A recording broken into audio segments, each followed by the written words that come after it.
Today we're going to be talking about inequalities and just the basics of them, getting you back into the thought process here. So we have 4 inequality symbols that are listed here.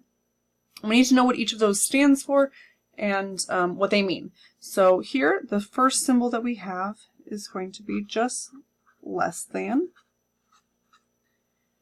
This next symbol down has the less than symbol, but it also has this part underneath it. That's going to be our less than or equal to symbol. The next one down here going the other direction is going to be greater than. And then the last one with that equal to piece under there is going to be greater than or equal to.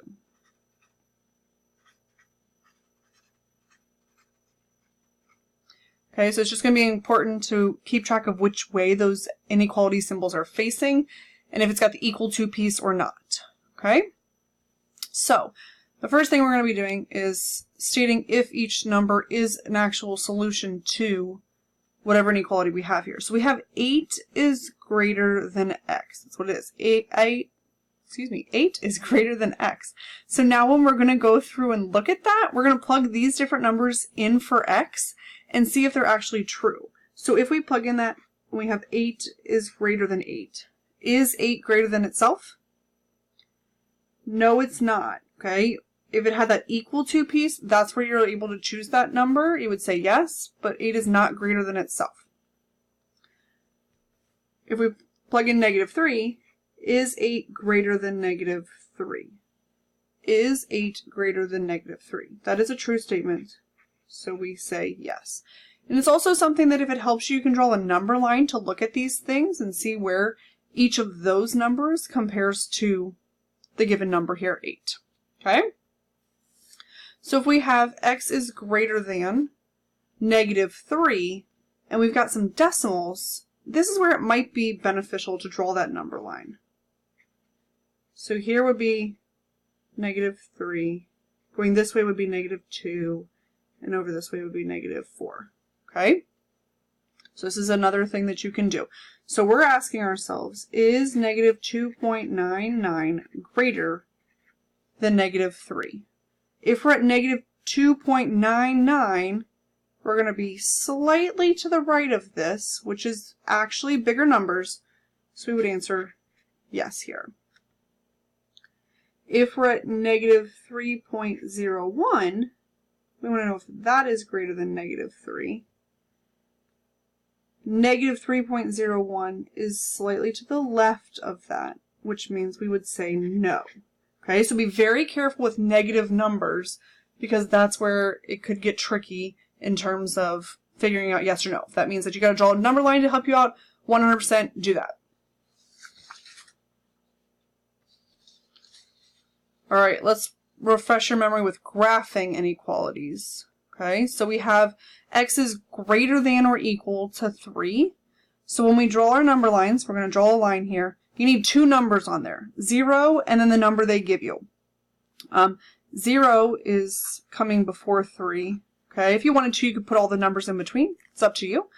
And then it says x is greater than or equal to 3. So at 3, we're going to put a closed dot.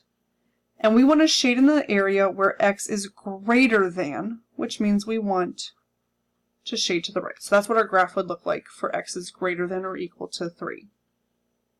If we have if we have -4 is greater than x, again, we're going to draw our number line. We need 2 numbers, so -4 is going to come before 0.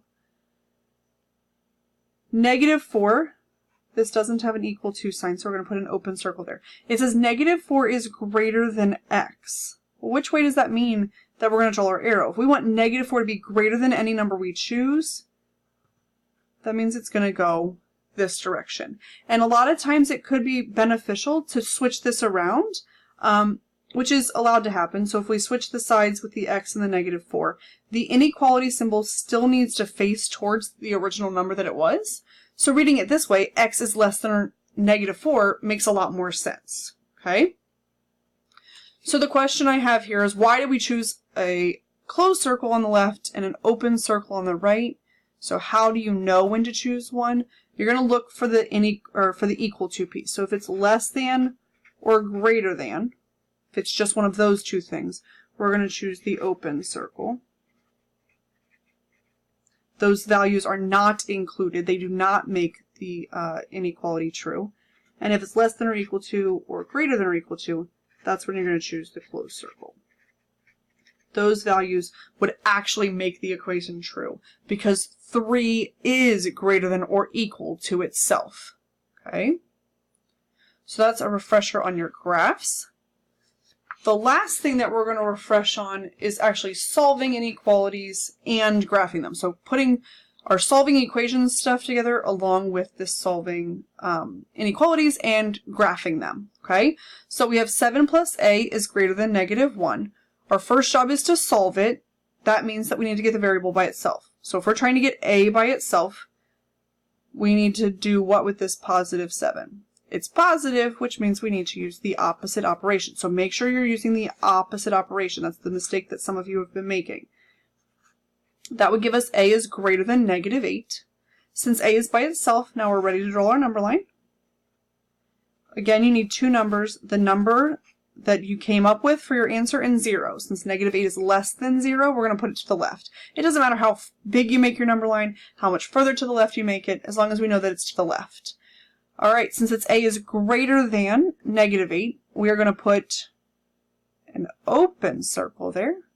And since we want a to be greater than, we're going to shade or draw our arrow over to the right-hand side where the numbers are greater than -8. Alright, let's look at one more here. We have 4.3 is greater than x minus 3.2. Again, we're solving and then we're graphing.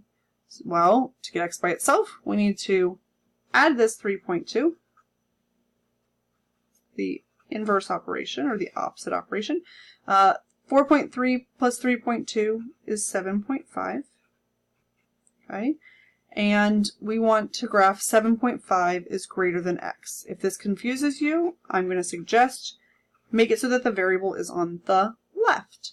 So since the inequality symbol was facing towards this 7.5, it still needs to face towards that 7.5 when you switch it around. Okay, you can't just leave it alone. You got to switch it along with everything else. So we need two numbers, 0 and 7.5. Since 7.5 is positive, it's going to go to the right of 0. At that 7.5, we need what type of circle? Well, that's going to be an open circle. Again, it does not have that equal to piece there at all, so it needs to be open. And x is less than 7.5. Means we're going to shade our arrow down to the right. So these are things that you need to keep in mind, looking for which inequality symbol you have, if that means open or closed, and making sure that you're drawing the inequalities, or I'm sorry, drawing your arrow in the correct direction.